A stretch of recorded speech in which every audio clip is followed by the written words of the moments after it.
अस्सलाम वालेकुम dear students. तो बेटा आपकी फरमाइश पे आज हम एक चैप्टर लेकर आए हैं जो बहुत ही कॉम्प्लिकेटेड है। आप लोगों ने ज़िद की कि सर हमें ये चैप्टर समझाएं, तो उस वजह से मैंने कहा कि आपको ये समझाया जाए और एग्ज़ाम्स के हवाले से भी ये चैप्टर बहुत अहम चैप्टर है। तो बायोलॉजी में 9th class biology syntax book board chapter number 9 bio energetics आज हम पढ़ेंगे।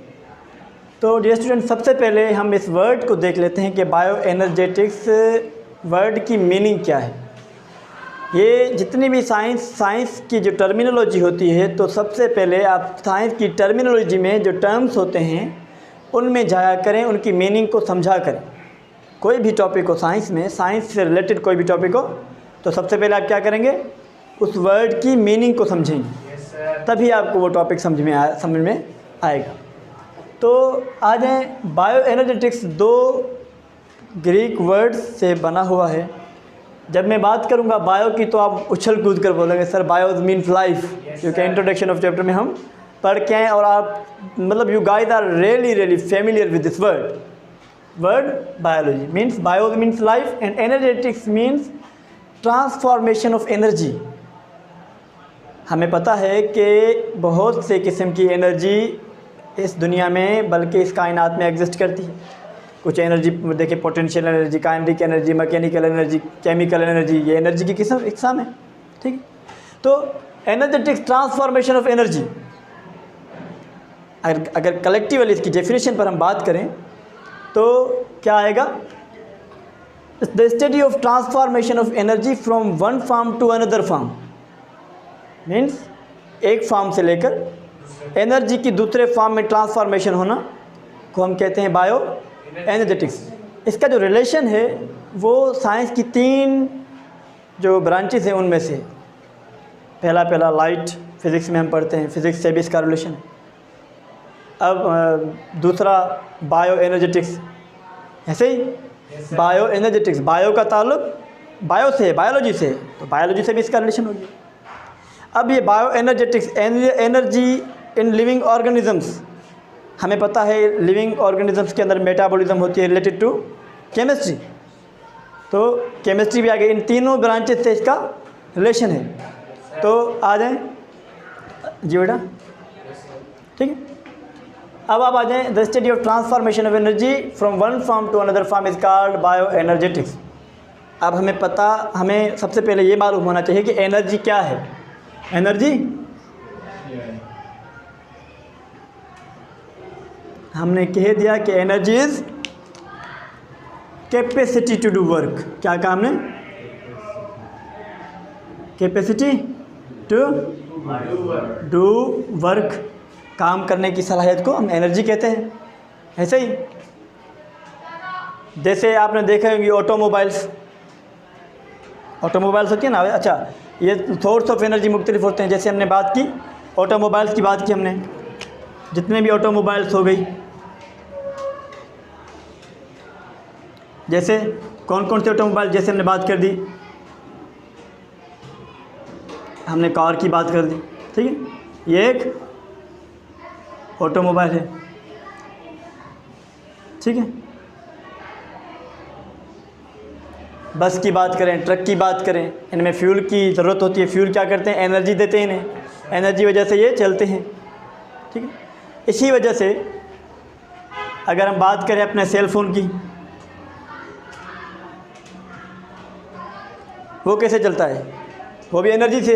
हम क्या करते हैं, उनकी जो बैटरीज होती हैं, शाबाश, ये जो बैटरीज हैं इनको चार्ज करते हैं, मोबाइल चार्ज करते हैं बिजली पर, चार्ज करने के बाद उसको स्टोर करते हैं, फिर मोबाइल चलती है। इसी तरह बेटा हम इंसान भी इन मशीन्स की तरह हैं। हमने क्या कह दिया, हम नॉट ओनली इंसान human but also all living organisms. हमने एक पॉइंट यहाँ पर लिख दिया, all living organisms are like machines. ऐसे ही बेटा सब जानवर मशीन्स की तरह होते हैं। It means they need energy, they need energy, उन्हें भी एनर्जी की ज़रूरत पड़ेगी। बात समझ में आ रही है? ठीक है, अच्छा, तो ये तो हो गई एनर्जी। अब आ जाए एनर्जी की ज़रूरत क्यों पड़ती है। सवाल है यहाँ पर, वाई लिविंग ऑर्गेनिजम्स शाबाश नीड एनर्जी। हमें ज़रूरत क्यों ज़रूरत पड़ती है एनर्जी? कोई बताएगा क्यों ज़रूरत पड़ती है हमें एनर्जी की? सर हमें काम करने के लिए। सही है, हमें क्यों पड़ती है? ताकत नहीं होगी तो हम काम कैसे करेंगे? शाबाश, टू डू काम करने की एनर्जी होती है, चाहिए ना हमें। जैसे मैं अभी चल रहा हूँ, मसल्स मूवमेंट कर रहे हैं ना, मसल्स की मूवमेंट, हमने कह दिया मूवमेंट ऑफ मसल्स ऑफ, इसी वजह से मैं बोल रहा हूँ, यहाँ पर भी मसल्स की मूवमेंट हो रही है, इशारे कर रहा हूँ, मसल्स की मूवमेंट हो रही है। हमें फूड मिलता है। उसके अलावा हमने कह दिया, हमें पता है एक्टिव ट्रांसपोर्ट होती है हमारे अंदर। एक्टिव ट्रांसपोर्ट क्या होता है? एक्टिव ट्रांसपोर्ट में movement of molecules from the region of their higher concentration toward the region of lower concentration, हमने पढ़ा है ये। एक्टिव ट्रांसपोर्ट में हमें एनर्जी, इसी तरह और भी बहुत सारे लिविंग ऑर्गेनिजम्स में प्रोसेस होते हैं जिसकी वजह से हमें जो है वो एनर्जी की ज़रूरत पड़ती है। अब आ जाएं यहाँ पर, from where this energy comes, from where, question यहाँ पर, from where this energy comes. अब ये एनर्जी आती कहाँ से? हमने सिर्फ और सिर्फ एक ही जवाब देना है, द ओनली सोर्स ऑफ, शाबाश, source of energy in this world,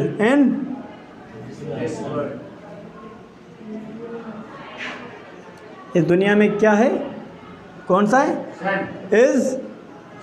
सन। शाबाश बेटा, सन, सूरज, ये मेन सोर्स है एनर्जी का। देखिए कैसे आया, जो हमारी बुक में एक डायग्राम बना हुआ है उसको समझ लेते हैं कि कैसे। ये हमारा है सूरज मामू, चंदा मामू नहीं, सूरज मामू, ठीक है,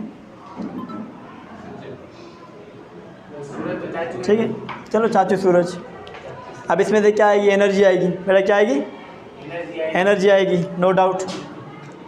वही एनर्जी हमने कह दिया फोटॉन्स आते हैं, पैकेट्स ऑफ एनर्जी को हम फोटॉन्स कहते हैं, ठीक है। वो एनर्जी आएगी, उस एनर्जी को ऑटोट्रोफ ट्रैप करेंगे, हमने कह दिया प्लांट ने,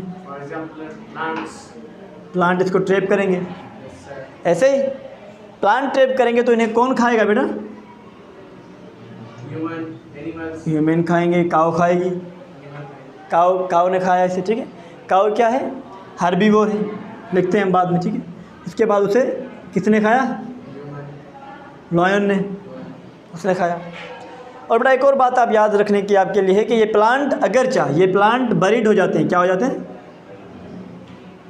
अब ये तो from where this energy comes, कहाँ से ये एनर्जी आती है, या हम कह दें कि ये फूड कहाँ से आता है, तो देखिए ये फ्यूल कहाँ से आता है, इनको ज़रूरत पड़ती है ना जितनी भी।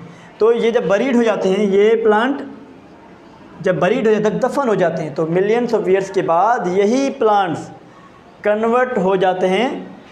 ये बरीड होकर किस में कन्वर्ट होता है बेटा? फॉसिल फ्यूल के अंदर, फॉसिल फ्यूल। अब आप फॉसिल फ्यूल कैसे बनते हैं? देखिए आज जो हमें ये गैस मिल रही है ज़मीन से, आज जो हमें ये पेट्रोल ज़मीन से निकालते हैं, साइंटिस्ट ये एस्टीमेट करते हैं कि ये मिलियंस ऑफ ईयर्स अगो जब धरती पर जंगलात थे वो दफन हो गए थे अंदर, तो अंदर टेम्परेचर और प्रेशर की वजह से वो फ्यूल में कन्वर्ट हो चुके हैं, फॉसिल फ्यूल, ठीक है। ये साइंटिस्ट का कहना है। आज भी हमने कह दिया, हम आपको तो पता होगा ये प्लांट क्या है बेटा? हर्बीवोर हैं, क्या हैं? हर्बीवोर्स। और काऊ प्लांट प्रोड्यूसर्स हैं। प्लांट क्या है बेटा? प्रोड्यूसर्स। और काऊ बेटा हर्बीवोर, घास खाती है ना। हर्बीवोर मीन्स जो और लायन कार्निवोर्स जो गोश्त खाएं। ठीक है, अब इसको भी देखें, ज़रूरत है एनर्जी की, इसको भी ज़रूरत है एनर्जी की, इसको भी ज़रूरत है एनर्जी की। ये एनर्जी ट्रांसफ़र हो रही है, एनर्जी फॉर्म ट्रांसफ़र हो रही है एक से दूसरी में, एनर्जी ख़त्म नहीं हो रही। तो यहाँ पर आ जाता है लॉ ऑफ थर्मोडायनामिक। क्या आ जाता है? First law of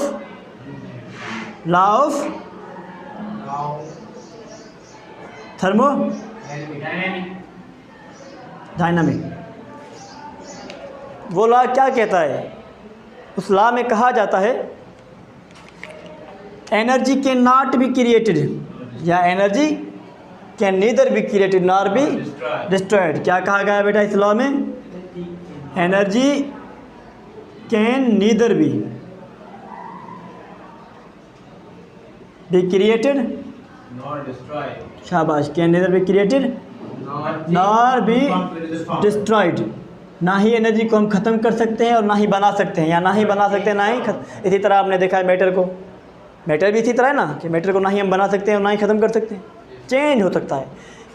can neither be created nor be destroyed but can be change, can be from one form to another. बात समझ में आ रही है? अच्छा, अब ये तो हो गया लिविंग सिस्टम में फूड चेन। लेकिन नॉन लिविंग सिस्टम में क्या होता है कि इसी सन में से एनर्जी आती है, जो आपकी बुक में चार्ट डायग्राम बनाया गया है। यही एनर्जी आती है वाटर में। कहाँ पर बेटा? वाटर में। हमने कहा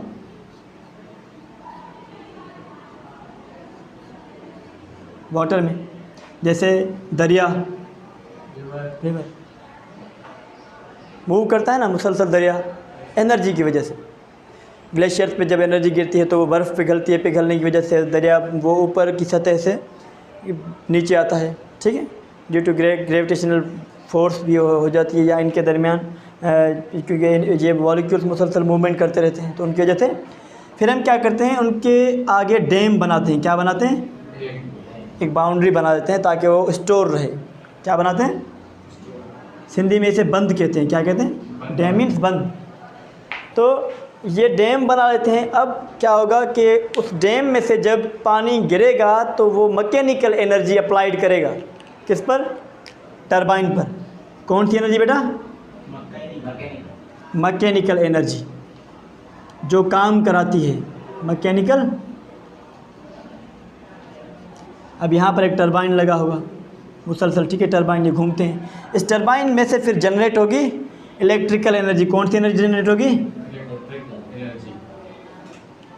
इलेक्ट्रिकल एनर्जी।